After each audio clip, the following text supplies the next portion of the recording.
بەڕێزان بابەتی مادەی هۆشبەر بابەتێکە پەیوەستە بە هەموو لایەکمانەوە. ئەم بابەتە پەیوەست نییە تەنها بەو کەسانەی کە ئاڵوودەی مادەی هۆشبەرن، بە بەڵگەی ئەوەی هەر کەسێک کە توشبووی ئەم بابەتەیە مادەی هۆشبەرە دوزار تێکەڵی لەگەڵ کۆمەڵگا دەبێت، ڕەنگە کاریگەری لەسەر هەمومان هەبێت. جا هەروەک چۆن یەکێک لە دروشمەکانی سنتەری پەرەپێدانی لاوان بابەتی هۆشیاریە، ئەم هەفتەیەی بەرەنگاربوونەوەی مادەی هۆشبەر یەکێکە لە سەلمێنەری ئەم دروشمەی کە سنتەری پەرەپێدانی لاوان هەڵی گرتووە بەوەی کە هەفتەیەکی هۆشیاری و هەفتەیەکی ڕاگەیاندن لە بابەتی مادەی هۆشبەر بەڕێوە دەبێت. دکتۆر ئارام ئەسعەد کە هاوکارێکی بەردەوامی سنتەری پەرەپێدانی لاوانە لەم هەفتەیەدا دیارە قسەکەی ئەوان لەسەر ئەم کتێبەیە کە گەنج و مادەی هۆشبەرەکانە، دیاردەی بەکارێنان و بازرگانیکردن بە مادە هۆشبەرەکانەوە لە پاڵ تیرۆر و شەڕ و برسێتی و بازرگانیکردن بە جەستەی مرۆڤەوە یەکێکە لە قەیرانە گەورەکانی کۆمەڵگای مرۆڤایەتی. تەنها تایبەت نییە بە کۆمەڵگای ئێمەوە یا تەنها تایبەت بێ بە ناوچەیەکی دیاریکراوە، سەرانسەری جیهان ڕوبەڕووی ئەم قەیرانە گەورەیە بووەتەوە. دیادەی بازرگانیکردن بە مادە هۆشبەرەکانەوە بە کەڵکردن لە گەشەی تەکنەلۆژیا و ئامێرەکانی تەکنۆلۆژیا وای کردووە کە ڕۆژ بۆ ڕۆژ ئەم مادەیە بەردەوام لە زیادبوون دابێت. بۆ هۆیەوە مافیاکانی بازرگانیکردن بە مادە هۆشبەرەکانەوە بەردەوام ڕوو لە زیادبوونن و لەم ڕوانگەیشەوە هەرێمی کوردستانیش ئێمە بێبەش نین لەو دیاردا و لەو قەیرانە گەورەی کە ڕوبەڕووی جیهان بووەتەوە و هەرێمی کوردستان پشتێکی گەورەی ئەم قەیرانەی بەرکەوتووە لە ساڵی 2023ەوە ئەم قەیرانە گەورەیە ڕوبەڕووەتەوە و هەر ئەمەی شوای کرد کە حکوومەتی هەرێمی کوردستان لە ساڵی 2020دا پرۆژە یاسایی بەرگاربوونەوەی بەکارهێنانی کاریگەرە مادە هۆشبەرەکان و کارتێکەرە عەقڵیەکان کە لە ساڵی 2020 بە 50 مادە لە ڕووی یاساییەوە کە کەم و کورتێکی زۆر لە خودی یاساکە هەیە بۆ بەرگاربوونەوەی مادە هۆشبەرەکان کە ئەمەش کاریگەریەکەی زۆر لە کۆمەڵگای ئێمە دەرکەوتووە و بە مەیدانی من چوومەتە ناوەڕێکی بابەتێکەوە. ئەم کتێبەی بەندە توێژینەوەیەکی 3 ساڵ بۆ 4 ساڵی توێژینەوەیەکی دکتۆرا بوو لە ماوەی ئەم 4 ساڵەدا لەسەر جەم چاکسازیەکان لە چاکسازی سلێمانی، چاکسازی هەولێر، چاکسازی دهۆک بە شێوازێکی مەیدانی. شێوازی توێژینەوەکە شێوازێکی میکس میتۆد بوو، یعنی بە هەم بە شێوازی فۆرمی ڕاپرسی بوو، هەم بە شێوازی مقابلەی چڕ بوو و دواتریش ئەو کەسانی کە متخەسیس بوون لەو بارە من مقابلەم کردن و بە شێوازێکی تر لە ناو کتێبەکان نووسیمە. حقیقەتێکی زۆرم بۆ دەستکەوت، بەڵام من لە بەرباری ئەمنی من توانیمە لە 130 بابەتەکە هەم لە توێژینەوەکەشە بەکاربێنم هەم لە کتێبەکەیشا بینوسم، ینی ڕێژەیەکی کەمتر لەو حقیقەتە، چونکە حقیقەتەکە بابەتەکە بابەتی مادە هۆشبەرەکان چەندە بابەتێکی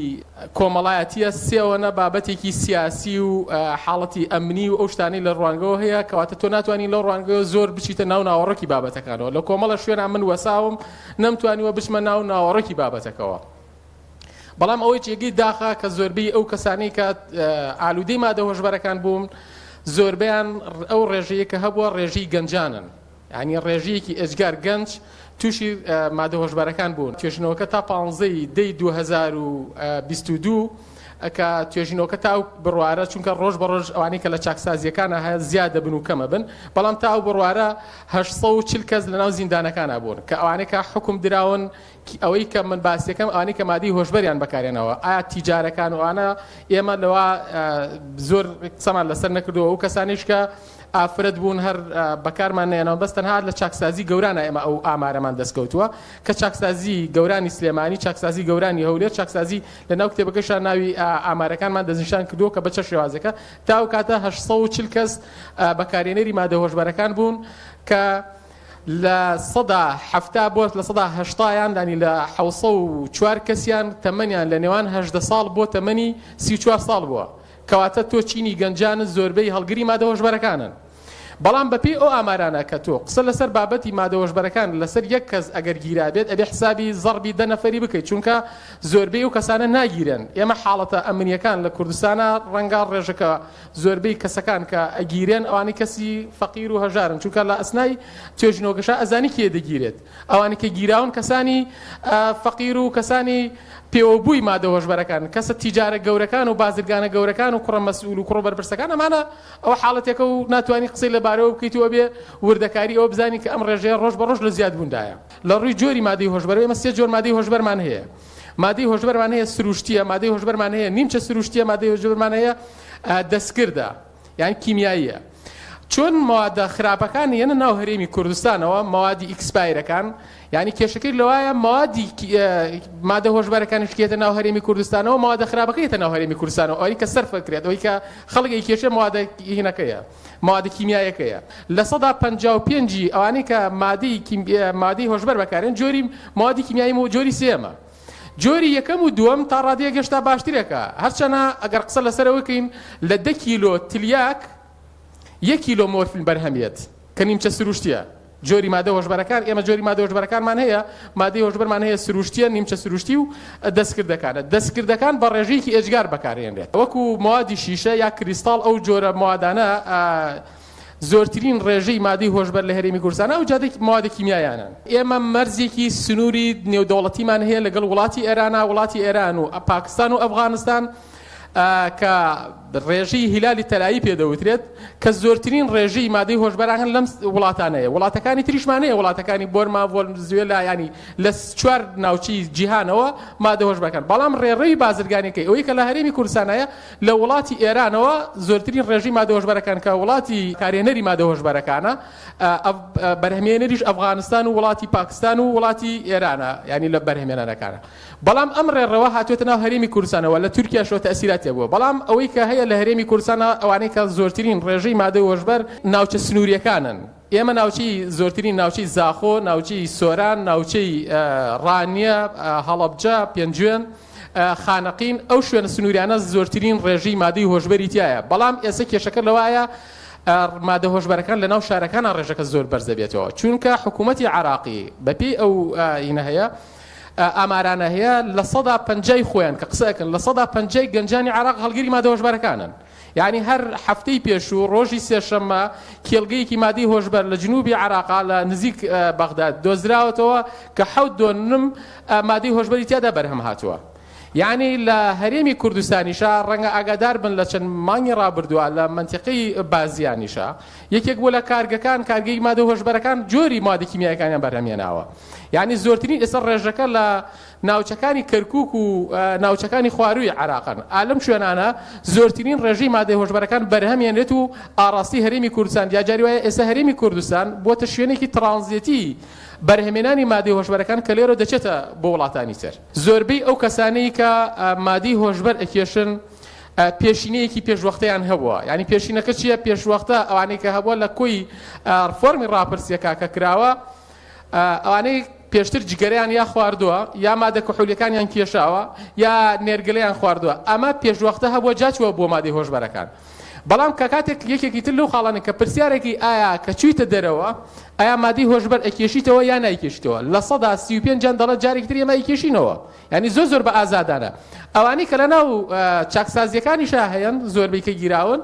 زۆربەیان ئەڵێن کە چوونە دەرەوەی ئێمە بەردەوام ینی ئاساییە کە جارێکی تر مادەی هۆشبەر بکێشینەوە بەڵام ئێمە کێشەکە لەوایە ئایا چاکسازیەکانمان شوێنی چاکسازی ئەوەن کە بتوانین ینی قسەکە لەسەر خودی چاکسازیەکان شوێنی چاکسازی نین کە بتوانن خەڵک بێتەوە جارێکی تر بۆ ناو کۆمەلگا جارێکی ئاراستی بکرێتەوە ئانێک لە ناو زیندانەکانن هەیە 3 جار گیراوە 4 جار گیراوە لەسەر مادەی هۆشبەر یعنی 1 جار و 2 جاریان نییە ڕێژەکەیش ئامارەکان ڕەنگە دەزیشان کرابێت لە ساڵی 2003 کە من لە کتێبەکەیشان کردووە لە ساڵی 2003 بۆ 2006 دوایە 2000 ئەو کاتە ڕەنگە 38 کەس گیرابێت ئێستا 2000 نەفەر 3000 نەفەر 4000 نەفەر گیراوە یعنی نەک جارێک بەرامبەر زیاد کراوە دە بەرامبەر 100 بەرامبەر ئەم ڕێژەیە ڕوو لە زیادبوونە و ڕۆژ بە ڕۆژ ئەم مادە هۆشبەرە هاتووەتە ناو تاک بە تاکی کۆمەلگای ئێمە کەواتە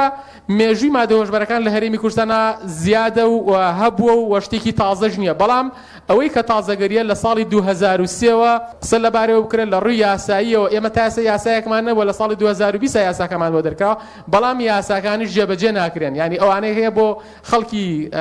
فەقیر و کەم دەرامەتەکان بەکارێن بەڵام بۆ ئەوەی کە بازرگان و تیجارە گەورەکان و تیجارە ئەسڵیەکان ئەوانە بەکارهێنن هۆکارەکان کە من دەستنیشانم کردووە یەکێک لەو هۆکارانەی کە زۆرترین گەنج پەنای بووە بە هۆکاری بێکاری بووە،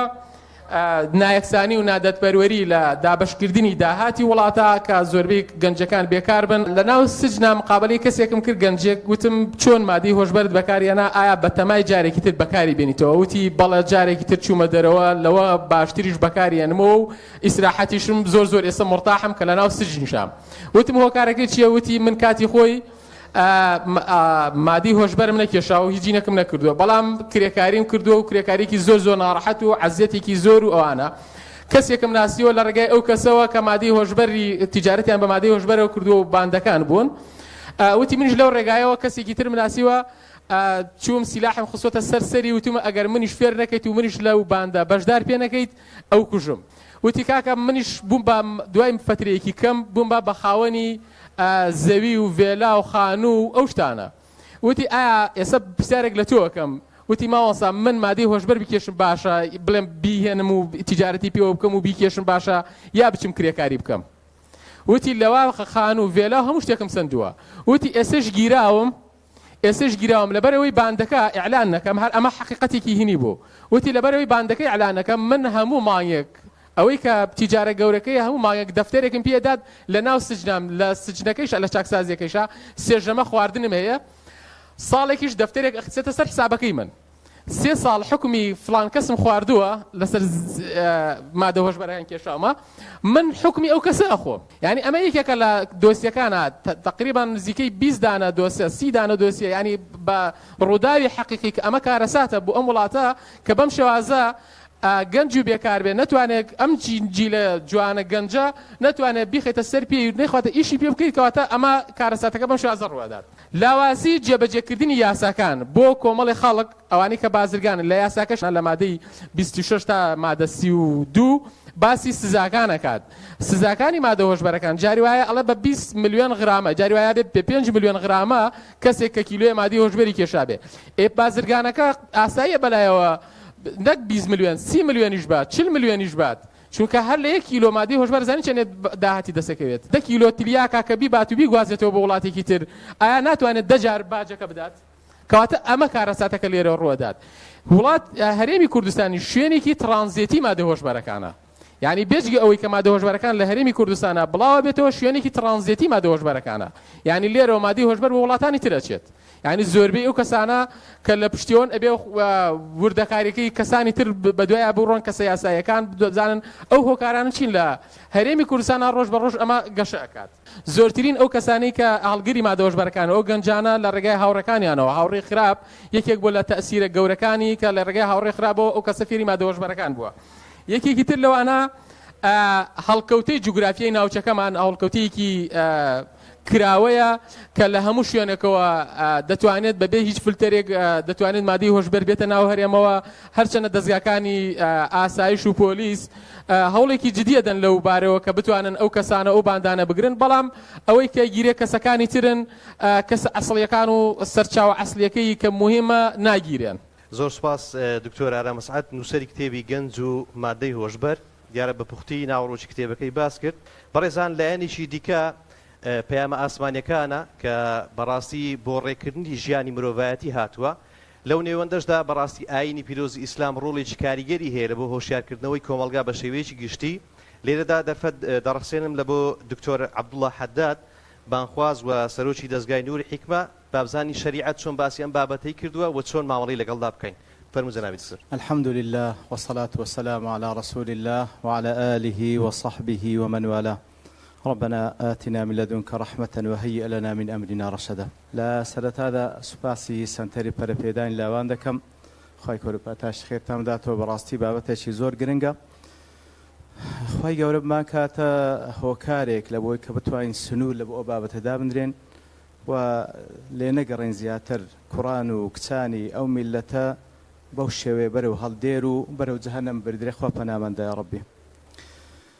وصفي پیغمبري إما صلى الله عليه وسلم كلا سورة الأعراف لآيات 157 دا خواي قورا كباسي دكا كلا توراة وإنزيل بوشوية باس كرايا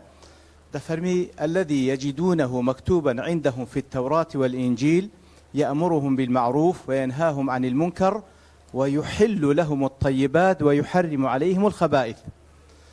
أو پیغمبر صلى الله عليه وسلم كبوش ولا توراة وإنجيل باس كراوة دفرمي أوي تاكي فرمانيان بيدكا أوي خرابيا ريقريان ليدكا أوي باكو تاكا لويان حلال دكا وأوي بيسو خرابا ليان حرام دكا زا هلا سرت هذا تواني بلين مادة هوش بركان أقر بوش شوي بلين لشيء أو آتزيد بيتوا لخبيث كان يعني لطيبات كان بيقمان ولا مكي زور بأشكرا ديارة وإمامي شاطبي لكتاب موافقات رحمة إخوائي بدلي اتفقت الأمة بل وسائر الملل اتفاق علماء أو أمتا بلكو أمتا كان بيشو تلك خاون كتابا همي متفق لسرأوي أن الشريعة وضعت للمحافظة على هذه الضرورات الخمس أو شريعة هاتية لويكوا باريزغاري لبين ضرورة كبكا بين ضرورة لبردامبوني جياني إنسانيت يكميان الدين بو ترتيب دله الدين دوم النفس سيم العقل تارم النسل بينزميان المال دیارە ئەگەر بین تەماشایەکی مادە هۆشبەرەکان بکەین لەگەڵ ئەو ضروراتە پێنج ضروراتێکەوە بەڕاستی بە معنای کەلیمە ضرورەتی ژیانی ئینسانیەتە لە چێن دەرەی خۆی دەبینتەوە یەکەم جار کە باس لە ضرورەتی یەکەم دەکا ضرورەتی دین فعلا هەر باشە یعنی دین یەکەم ضرورەتە ئەو دوای ئەوان کە لە دوای ئەو دێن بەڵێ ئەسڵەن یەکەم مەبەست لە دروستبوونی ئاسمانەکان و زەوی و ئینسانەکان وما خلقت الجن والإنس إلا ليعبدون لويا عاطلبوني أو مقصده واتن نبوني دين دبيت ماي نبوني باقي مقاصدك عندي كش لروانجي شرعه وكو خواي سبحانه وتعالى لسورة الأنعام دا دفنمي أو من كان ميتا فأحييناه وجعلنا له نورا يمشي به في الناس كمن مثله في الظلمات ليس بخارج منها كواتا فعلا لروانجي شرع دينه أو كسي كوابي باورة بمردي حسابا أو كسي كوابي باورة لتاريكاي دجيه لوي براستي دين يكم مقصدك كوا بيوستا بارزقال لسر بكري يكم ضرورة لضروريات كان جاني بني آدم طبعا هر يقلو ضروراتانش وكو مقاصدي شرعينا همو أو هوكاراني كذبنا هوكار لبوبونو بردوانبوني أو ضرورة شرع فرماني بيكرديا وهمو أو هوكاراني كذبنا ماي لاوازبون يا نماني أو ضرورة شرع قد غير كرديا لا شك فيه لوي تمشاهدك لو بردوانبوني دين وكو خواي سبحانه وتعالى فرمان من بذكاء فيري ببين كاري بيبكين دعوة بانقوازي لو بكين جهادي لبيناو بكين بهمو شيويك خومن لبوي يقلاب كينوا أو هوكارا خواي سبحانه وتعالى بو بردوانبوني أو ضرورة لجياني آدمي زاده كان اتر باشا مادەی هۆشبەر ئایا لەو شتانەی کە فەرمانی پێکرا یان قەدەغە کراوە ئەگەر بین لە بە کورتی مەسەلەن ئاماژەیەک بە مەسەلەی عارق بکەین کەوا دێم ملاحەزەی لەسەر باز دەکەم کەوا جیاوازیەکی هەیە لەگەڵ مادە هۆشبەرەکان معلومە مەسەلەی عارق لا شك في تحريمه كأخوي يقول سبحانه وتعالى إنما الخمر والميسر والأنصاب والأزلام رجس من عمل الشيطان فاجتنبوه لعلكم تفلحون كواتا شكو جمان لحرام بوني النية وكل حديث بيغمبر صلى الله عليه وسلم لسندين حديث لبون مونا مثلا لصحيح مسلم داهاتيا كل مسكر خمر وكل خمر حرام وكل مسكر حرام همو سرخوش كريك حرامة لو هني كسيك بلي أو عارق نية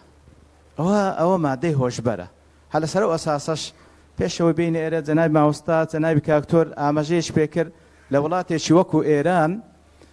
عارق حرامە دەڵێن لەبەرەوەی نەسی لەسەرە بەڵام مادەی هۆشبەر حرام نییە لەبەرەوەی نەسی لەسەر نییە ئیتر بەو شێوەی کە ئەوان لەوێندەرێ باسی دەکەن بەخۆی مەسئلەی مادە هۆشبەرەکان ئەگەر بین هەل لە تعریفەکەیەوە باس بکەین مخدرات کە مفردەکەی مخدرە لمادي خاء دال راء هاتي خدرا بمعنى الستر والتغطية بمعنى دا بوشين دي بمعنى دا بوشين دي وكو مصطلح تشيش كتعريف كراية كل ما خامر العقل والحواس همو أواني كوا براستي عقل حواس كان دادا بوشن من دون أن يصحبه نشوة أو سرور ببي أوي نشوة وخوشيتي دل خوشيتي لقل دابي ليري جاوازكي لقل عراق نشوة سروري شي لقله بلام لوي مشتركة لقلي كوا يخامر العقل دايدا بوشي ستري دكا أم سلمة دفرمي پیغمبر صلى الله عليه وسلم نهى عن كل ما يسكر وما يفتر پیغمبر صلى الله عليه وسلم نهي كرديا لهمو بابتك كوا دبيت ما يسر خوشبون وما يفتر يعني فتور دروز دكا فتور سارد بونوا خاوبونوا بالضبط اللي قالوا تعريفي ديتوا كوا فعلا ماده هوش بركان حواس انسان عقل انسان خاو دكات واعضاء كان خاو دكات وعقل دادا بوشي يتر شكو غماني تيدانيه كبيان صوصم نهي لكرديا لواني هشتاش كسيك بلي نهي لكرد بلام حكمه كيتيا نصيك لسري هيك وحرامه بلى او حديثه بلقي لسري كوا حرامه لبروي وكو قاعده لا اصوليه كان اگر هر دوشتيك لا جمليك هات كنهي لكرابو هر يك لوانا اگر نصيچي لسربو حكميچي لسربو او يتريشيان مادام لسياق لقلبي هاتي همان حكم وردقري شكو قمان لحرامبوني عارقني بقرآن وبسنة وبإجماع كواتا شكو قمانيش لحرامبوني ما دهوش بركان نية بهيج شوي فعلا لقل دين تيقنا كاتوا بلكو يكا لو قدغ كراوانكي كوا خواي قبر قدغي لي كرديا شتيشي بيسا شتيكا كوا براستي برو آقاري خراب الدبا هم لدنياو هم لقيامتيش ولروانقي بابن ضرورتي دوام كباز ذكري لضروراتي لمقاصد كان أبيشيان نفسه طبعا نفس الإسلام ده عزيزة محترمة باريز راوة أجر نفسي كافريش يجبي مجر كافريش محارب بي أو حكمة جياوازي هي لويا ومن قتل نفسا بغير نفس أو فساد في الأرض فكأنما قتل الناس جميعا ومن أحياها فكأنما أحيا الناس جميعا يتنفذ محترم وباريز راوة الإسلام ده ما زال المؤمن في فسحة من دينه ما لم يصب دما حراما پیغمبر صلى الله عليه وسلم فرمي براستي إنسان لنا فسحيك لنا دينك مجر دستي بتسي تخينا شيء حرام ومن يقتل مؤمنا متعمدا فجزاؤه جهنم خالدا فيها وغضب الله عليه ولعنه وعد له عذابا عظيما يعني سبحان الله أو زجريك لسر كشتني إنسان باز كرايا أو عذابه أو وعيدا مجر لبو الشرك باز بكري سبحان الله چونك اما ملتشي خومانين اما ملتشي خواي سبحانه وتعالى لو لحظه هاتينا دنيا كخوا برياري دا برياري خواي سبحانه وتعالى باريزغاري وان لجسدك عليك حقا كواتا براستي نفس محترمه نفس خواي يقول هموش تاني باس كرديا كباريزغاري لسر بكري لا مقابل دا ولا تقتلوا انفسكم ان الله كان بكم رحيما ناكريتو بحر سببك بقي او حالته بخود برياري كشتني خود بدي ياخد كسيشي ديكا بكوجي ايدي باشا او ماده هوش برانا وكو باس ذكري لا لو احصائياتاني كواهي لو خلكاني كبي آلو دبوينه نتيجه كي برو خو كشتنا براستي لقل ضرورتي نفسيش هر عيني تيغناكاتو بهيج شويك وهروها لضرورتي سيميش كوا ضرورتي عقله بهمان شوا خواي قول سبحانه وتعالى هموشتك لبو پارێزگاری کردن لو عقلي كوا ايمي انساني پێ تایبەت کردن ناو هەموو جان لەبەرەکان کە ئەو عقلەی پێبەخشینە دەبی پارێزگار لەسەر عقل بکرێ و ئەو شتانەش هانمان دەدا لەبۆی کەوا پارێزگار لەسەر عقلمان بکەین تەمەشاکە لەو هەموو ئاەتەی قورئانی پیرۆز کەوا هانماندا ئەفەلا يتفكرون لا مثل تدبر قرآن بيروز قل انظروا ماذا في السماوات والأرض هموي تحريش عقله تنشيط عقله حتى قرآن لبركردن علوم شرعي هر علوم يشدك كهان ما ندخو ما فيري بكين تنشيط عقله براستي هو فارس قال له عقله بكين كنعمتك براستي ومناط التكليفة هر بهوي أو عقله براستي إما مكلفين لمقابل ده هر شتيك زرر وزيان بو عقله بقيني بالتأكيد حرام وقد كراوة لازمني أوانش بالتأكيد مسألة عارقو مادة هوش بركان كوائج لسر عقل دكانو حتى وكو لهندق لبحوث كان خنديت مو تأثير لسر خلاي ميشك دكا سبحان الله إتر لضرورتي دواتريش كوا ضرورتي نسلة دەی باشە کابرای کە ئالوودە بوو بە مادەی هۆشبەر تەسەوڕ دەکەی کوبی لە تەعاملی لەلایەنی نەسلەوە ئایا ئەو کەسە زەواز دەکا یان زەوازی کردبی سەرکەوتوو دەبی ئایا ئەو کەسە لەو کەسانەیەکەوە بتوانی مەسئولیەتی عائیلەیەک لەسەر شانێ بی و بیان ژیانی لە هەموو ڕوویەکەوە تێریان بکە بەتەئکید فەشەلە بەتەئکید بەشی ئەو کەسە هەر فەشەلە کەواتە لەو ڕۆژەوە کەوا عینی با بڵین ضرورەتی نەسلیش کە خوای گەورە فەرمانی پێ کردیە پارێزگای لەسەر بکرا عینی مادە هۆشبەرەکان دژی دەوەستیتەوە لە ضرورەتی پێنجەمیش کە ضرورەتی مالە بە هەمان شێوە يعني أو مالك أخوي جور سبحانه وتعالى جعل الله لكم قيامة وكل لا سورة النساء هذا فرمي أو مالا ما يبردوان بوني جيانك أخوي جور بي بخشينا دي باشا ما دي هوش بر تنمية دكا قشي بيدا يا لناوي دبا بيقومان لناوي دبا بيقومان لناوي دبا لحمو رويك وكتماشاي ما دي هوش بر دكي بهمو مقايسو معاييرك لشريعة الإسلام زي نابتو حرامة براستي حرامة لوي ما قاعدي اوش مان هي وكبيان صوص مدفرم لا ضرر ولا ضرار نزيان لخود بدا نزيان لخلشيش بدا براسي او كسيك ومادي هوشبر بكارديني وادماني لسردكا بيشامو كسيك زررمندي كم بخويتي او زررمندكي دواتريش بابلين كاسوكاركيتي وعائلكيتي ولا نتيجه دا كوملغا همو يبقشتي زررمند براستي لوي بهمو شيويك مادەی هۆشبەر شتێکی قەدەغەکراوە و حرامە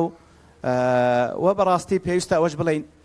بوونی مادەی هۆشبەر لەناو کۆمەلگای ئێمە لەناو باقی کۆمەلگایەکان کە بەڕاستی ئێستا خەڵک بەعام پێی ئالوودە بووە و پێی مبتەلا بووە لە نەتیجەی چییە؟ نەتیجەی غیابی حکمی قورئان و سوننەیە نەتیجەی غیابی حکمی قورئان و سوننەیە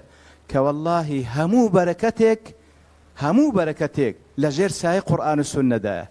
و هەموو نەکبەتی و بەدبەختیەکیش لە غیابی حکمی قورئان و سوننەیە لە وجودی حکمی قورئان و سوننە کەسانێک پەروەردە دەبن دەبنە ئەبرار بە معنای کەلیمە چاکەکار خوای گەورەش لە سوڕەتی ئەلئینفیتاردا دەفەرمێ ئین الئەبرار لەفی نەعیم لە تەفسیرەکاندا دەڵێن بە مطلقی خوای گەورە فەرموویەتی لەفی نەعیم نەک هەر لە قیامەتێ وەڵڵاهی چاکەکار بە لە دونیایش لە نەعیم و لە خۆشیدای لە دڵ و دەروونەوە لە بەرزەخ و لە قیامەتیش بە هەمان شێوە لە خۆشیدای لە مقابلیشدا وئین الفجار لەفی جەحیم خوا پەناماندا خوای گەورە موفقتان بکە خوای گەورە ئەو میلەتەمان پارێزی لە ئالوودەبوون بە مادەی هۆشبەر و بە هەموو دەرد و بەڵایەک خوای گەورە سەرفرازمان بکە ڕاگەیاندن ڕۆلی کاریگەری هەیە لە ئاراستەکردنی کۆمەلگا بە شێوەیەکی گشتی دەرفەت دەدەمە دکتۆر سادق سەرگەتی مامۆستای زانکۆ و پسپۆر لە بواری ڕاگەیاندن لە هەرێمی کوردستان ئایا ڕاگەیاندن ڕۆلی هەبووە لە هۆشیارکردنەوەی خەڵک بە شێوەیەکی گشتی و مەترسیەکانی مادەی هۆشبەر و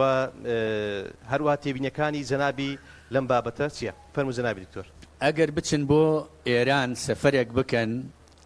لە یەکێک لە شەقامەکان سەرەکیەکانی ئێرانە بڕۆن نەفرێک دێتە تەنیشتانەوە بە ئاسپایی پێتانەڵێ حەشیش داریم هێروین داریم کۆکاین داریم حەشیش داریم سیدی داریم هەمە چەشن داریم حەشیش داریم ئاوا دێتە تەنیشتانەوە تا 40-50 مەتر دەڕوا پێتانەڵێ حەشیشم هەیە هیرۆینم هەیە کۆکاینم هەیە سیدیم هەیە هەمە جۆرم هەیە هەر کاتێک ڕۆشتن تاقی بکەنەوە لە 100,000 هەر بچنە ناو هەر شەقامێکەوە تووشی ئەوە ئەبن ئەمە چیمان پێڵێ ئەمە ئەوەمان پێڵێ بەڕاستی ئێمە ئێستا کە من پێم وایە ئەمە لە حاڵەت دەرچووە و لە دیاردە دەرچووە و ئێستا چووەتە دۆخی قەیرانەوە ئێستا ئێمە باسی قەیرانی مادە هۆشبەرەکانەکەین نەباسی دیاردە ئەەکەین کە دیاردەی تێپەڕانەوە و نەباسی حاڵەتی شەکەین چونکە ئەوە زەمانێکی تر بوو لەوانەیە ڕۆژانێک خوا نەخواستە ئەگەر لەسەرەوە تا خوارەوە بە هەموو دامەزراوە پەیوەندیدارەکانەوە بە بانخوازانەوە بە خەڵکانی دڵسۆزەوە بە خەڵکانی دیندارەوە بە میدیاکارەکانەوە بە خێزانەکانەوە بە خەڵکانی بەرپرسەوە بە ڕێکخراوەکانی بواری ئافرەتان و هەموو بوارەکانی NGO و ڕێکخراوە ناحکومیەکانەوە ئەگەر بەجددی نێنە سەرخەت بۆ ئەم بابەتە لە شەقامەکانی هەولێرا کە تێئەپەڕین خەڵکێک دێتە تەنیشت ماڵێ هیرۆین نمەیە حەشیشمەیە ئەتەوێ ناتەوێ وەرە ڕێگەت باتە سوچێکەوە و مناڵەکانمان لە ماوەی 24 ساعت کەمتر 10 ساعت کەمتر تووشیان ئەکا. ئەمە ئەو کارە ساتەیە کە لە ئایندەیە ئێمە دەمانەوێ ڕوونەدا. بەڵام ئەگەر بەم خەمساردەی ئێستا بێ بە دڵنیاییەوە من ئەڵێم خوا نەخواسە ئەو مەترسیە ڕوئەکاتە کوردستانەکەی ئێمەش. ئازیزان، خەمەکە بەڕاستی خەمێکی زۆر زۆر گەورەیە. ئەوە لە ڕووی شەرعیەوە جەنابی مامۆستا باسی کرد، تەحریم کراوە بە هەموو شێوەیەک. ئەوە لە ڕووی زانستیەوە هەموو توێژینەوەکان دەریان خستووە کە لە قۆناغێکی مەترسیدار داین. ئەو 800ی کە جەنابی دکتۆر باسی کرد، کاک دکتۆر ئارام، بە دڵنیایەوە چەندین 800ی ترە. بەڵام ئەوانە بە ئازادی لە پاڵ ماڵ و لە پاڵ گوێچکەی ئێمە ئاسوڕێنەوە ئێمە پێیان نازانین. و دکتۆر ئاماژەی بە خاڵێکی زۆر زۆر مەترسیدار کرد کە وتی من لە 130 ڕاستیەکانم پیشانداوە. ئەزاننەوە مانای چییە؟ مانای ئێ لە 170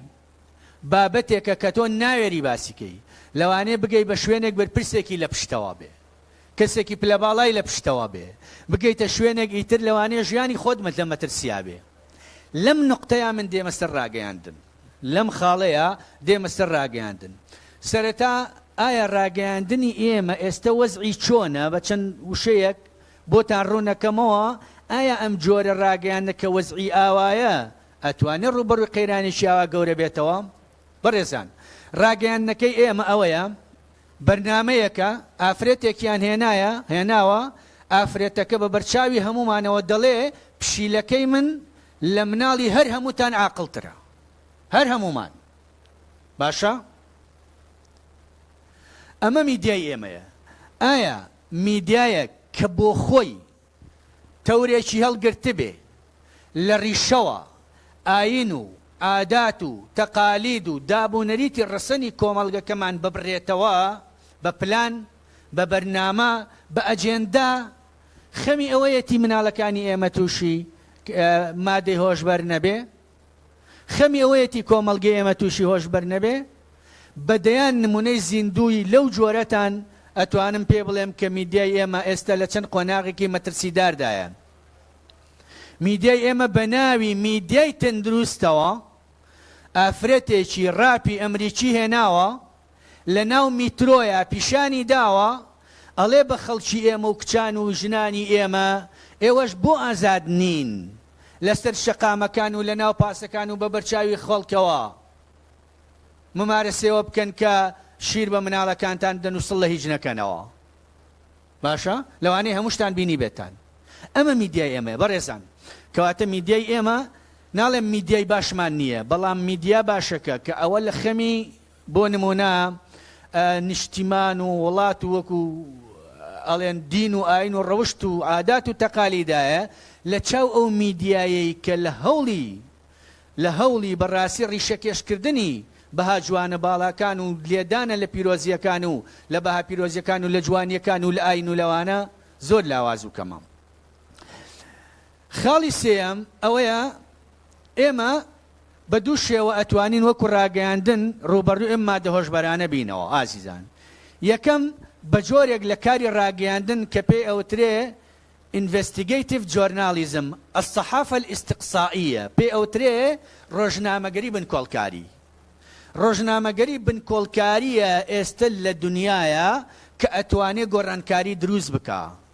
شەفافیت بەرجەستە بکە. باشە؟ ئەتوانێت دەست بۆ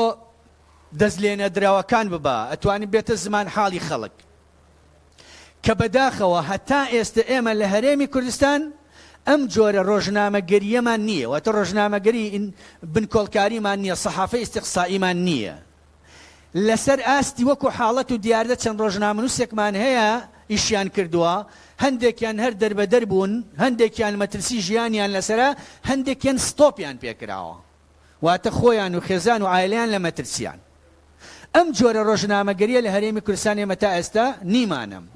ڕۆژنامە بۆ نیمانە لەبەر ئەوەی ئەمە پێویستی بە زەمینەیەکی تەواو ئازادی ڕۆژنامەگەری هەیە. لای ئێمە لە هەرێمی کوردستان ئازادی ڕۆژنامەگەری هەیە، بەڵام ئازادی دوای ئازادی ڕۆژنامەگەری نییە کە بە دڵنیاییەوە لەم مەبەستەی من چاکتێگەن. و ئازادی ڕۆژنامەگەری هەیە، بەڵام ئەوەی کە مثلن کاتێک کە تۆ دەزەبی بۆ بابەتێکی مەترسیدار لە شوێنێکە ڕاتەگرن بۆ چونکە یاسای بەدەستێنانی زانیاریمان هەیە ئێمە ئەو یاسایە پێمان ئەڵێ کە ئێمە وەکو ڕۆژنامەنووس دەبێ بچینە هەر دامەزراوەیەکی حکوومەت لە هەرێمی کوردستان هەر زانیاریەکمان بوێ بەدەستی بێنین هەندێک زانیاری نەبێ کە لە مادەی 14 باسیەکە وەکو مەسلەی نەخشەی شەڕەکان و مەسلەی عەقد و بابەتە اقتصادی زۆر گەورەکان و مڵکداری کەسی ئەوانە کاک زاناش لێرەیە جەنابی ئەزانێ کە هیچ ڕۆژنامەنووسێکیش داوای ئەوانە ناکا ئێمە داوای ئەوانەکەین بزانین ئێمە چەند تۆش بووی ڕاستەقینەمانەیە کێ لە پشتی ئەمانەوەیە کێ تیجارەتەکە کێ بازرگانیەکە چۆن بە ئاسانی دێ چۆن کوردستان دەبێت بێتە ترانزیتی مادە هۆشبەرەکان بەڵام بەداخەوە ئەم یاسای بەدەستێنانی زانیاریە تا ئێستا لە هەرێمی کوردستان تەنها مەرەکەبی سەر کاغەزە حبر على الورقە و بە هیچ شێوەیەک جێبەجێ نەکراوە کە دەبێت لە هەر دامەز بەپەی ئەساکە دەبێت لە هەر دامەزراوەیەکی حکوومەتی هەرێمی کوردستان غورفەیەک هەبێ شعوبەیەک هەبێ بەرپرسێکی هەبێ کۆمەڵێ کارمەندی هەبێ کە ئەوانە تۆ وەکو ڕۆژنامەنووسێک دڵی داوای زانیاریەکەی ئەوانە لە ماوەی 10 ڕۆژا بدەنێ دوای 10 ڕۆژی تری بۆ تازەکەنەوە دوایەوە کاتە لێکەوتە یاسایی هەیە ئەگەر نەدەنێ ئێمە لە هەرێمی کوردستان ئەمڕۆ پێویستمان بە جۆرێک لە ڕاگەیاندنە لەم فضایەکی ئازادی هەبێ نیشتیمانی و نەتەوەیی بێ خەمی ئاین و خەمی وڵات و خەمی خەڵک و خەمی دابوونەریتی ڕسەنی وڵاتەکەی ئێمە لەسەروی حیزب و کەس و شەخص و بەرژەوەندیەکانەوە بێ بۆی بتوانێت چارەسەری کێشە و ململانێ و قەیرانەکان بکە ئێمە لە هەرێمی کوردستان هەتا ئێستا لە هیچ دامەزرایەکی میدیایی لە هەرێمی کوردستان تیمی بەڕێوەبردنی قەیرانمان نییە هەر بۆیە لە کاتی قەیرانەکان میدیای ئێمە لە پەلوپۆ ئەکەوێ وەکو چۆلەکەیەکی لێدێ وەکو باڵندەیەکی لێدێ کە هەموو پەڕەکانی لێ کرد بێتەوە نازانێت چی بکات دەکەوێتە پەلەقاژە بۆ چونکە تیمی بەڕێوەبردنی قەیرانمان نییە وەزعی میدیای ئێمە وەزعێکی میدیاییە کە هیچ تاکێکی کەم تاکی کۆمەڵگەی کوردی ئێمە هەیە ماکێک ببیتە بەردەسی پرسیاری لێ بکەی بڵێ تۆ لە ڕاگانی کوردی ڕازیت بڵێ ڕازین باشە ڕازی نییە بۆ چونکە میدیا ئەو ئەرکەی کە لەسەر شانیەتی هۆشیارکردنەوەی جەماوەرە بوون بە پردی پەیوەندی نێوان تاکەکان و کۆمەڵگەیە چاودێریکردنی ژینگەی سیاسی و ژینگەی ئابووری و ژینگەی کۆمەڵایەتی و ژینگەی ڕۆشنبیری و ژینگەی هۆشیاریە بەڕێوەبردنی قەیرانەکە نیەتی دوو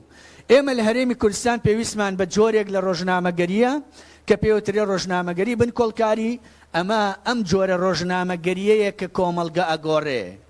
ئەم جۆرە ڕۆژنامەگەریە کە پەنجا خاتە سەر برینەکان ئەم جۆرە ڕۆژنامەگەریە کە لە ڕیشەی هۆکاری سەرهەڵانی قەیرانەکانە کۆڵێتەوە واتە ڕێک پەنجە کاتە سەر برینەکە چۆن سانسۆر دکتۆر سانسۆرەکە بڵێن سۆنەرێگەکە دکتۆرەکە سۆنەرێگەکە نەخۆشیەکە بە وردی دەستنیشانەکە ئەم جۆرە ڕاگەاندنە نەخۆشیەکە دەستنیشانەکە و چارەسەریشی بۆ ئەدۆزێتەوە و پێویستە ئێمە لە هەرێمی کوردستان بەڕاستی لە دامەزراوەکانی ئێمە لە میدیاکانی ئێمە تیمی بەڕێوەبردنی قەیرانمان هەبێ ئەم تیمە لە خەڵکانی پسپۆری ئەکادمی لە میدیاکارەکان بەشی ئاسایشی تایە بەشی ئەمنی تایە یاسای تایە واتە بەپێ قەیرانەکە ئایا کۆمەڵایەتی بێ کۆمەڵاسی تایە ئایا مەسەلە ئابووری بێ ئابووری ناسی تایە ئایا سەربازی بێ بۆ نمونە پسپۆرێکی بواری سەربازی تایە ژینگەی بێ بە هەمان شێوە و دوجار خطە و نەخشە و پلانێکی هەبێ بۆ هەستکردن بە قەیرانەکە تۆ چۆن پێشتر نێڵی قەیرانەکە سەر هەڵبداواتە ئێمە نێڵین مادە هۆشبەرەکان ئێستا لە هەرێمی کوردستان گەشە بکە من باسە با نمونەیەک بێنمەوە آخر نمونەیە بۆ آخر نمونەیە دێنمەوە ئێمە زۆر باسی مادە هۆشبەرەکانمان کردن بەڕێزان ئێستا لە شاری هەولێر و لە هەموو شارەکانی کوردستان شوێنێک کراوەتەوە بە ناوی کافێ بە ناوی قاوەخانە وانە لە هەموو دنیا ئەو قاوەخانە و کافێیانە شوێنی ساختکردنەوەی مادە هۆشبەرەکان و بابەتە خراپەکان و بابەتە مەترسیدارەکانن و لە هەموو دنیاش ئەو شوێنانە شوێنی گشتین واتە نابێت لە ناو گەڕەکەکان نابن نابێت لە ناو عایلەکان نابن نابێت لە ناو خێزانەکان نابن بەڕێزان ئێستا ئێوە لەگەڵ منە بێن بۆ شارەوانی مامۆستایان ئەوە گەڕەکی مامۆستایان ئەوە گەڕەکی شارەوانیە لەو بەرەوە کافەیەکی تایە بەر ناکەوێ ئێواران هەموو جادەکە ئەگرن لەم بەرەوە کافەیەکی تایە بەر ناکەوێ شاکافێ هەموو جادەکە ئەگرن ئەسڵەن حکوومەت لەکوێ خەوتووە حکوومەت دەبێ ئەم کافێخانانە و ئەم شتانە کە شوێنی ساکنەوەی بابەتانن ئەسڵەن بباتە شوێنێک کە مناڵەکەی من و تۆ کاتێکە دایکی ئەینێرێ بۆ دوکانەکە ئەمە زانی مەترسیەکەی چییە؟ ئەمە مەترسیەکەی ئەوەیە کە تۆ مناڵەکەت دەنێری بۆ دوکانەکە ئەگەر بچێ لەوێ دەقەش دانیشێتەوە ئەزانی هەر بۆ دوکانەکە ڕۆشتە بۆ چونکە کافیەکە نزیکترە لە دوکانەکەی ماڵی ئێوە و لە مارکێتەکەەوە هەتاوەکو مارشێتەکە ئەزانن ئەمە چ کارەساتێکی گەورەیە ئەمانە دابێت نابێت لە ناو شارەکان نابن یان ئەو مناڵانەی بەشەوە لە شوێنە گشتیەکاندا سەریان کردو بە یەکە ئاگرێکیان کردو خەریکی حەشیش کێشانن بۆیە من هیوادارم کە هەمومان بەرپرسانە مامەڵە بکەین لەگەڵم مەترسیەیە وای لێ نەیە وەکو وڵاتانی دراوسەی ئێمە جاران ئەگەر بیان وتایە توشببوویەکی مادەی هۆشبەر هەیە ئەچون لە ماڵەوە دەریانە هێنا ئەیان بر بۆ چاکسازی عیلاجیان ئەکرد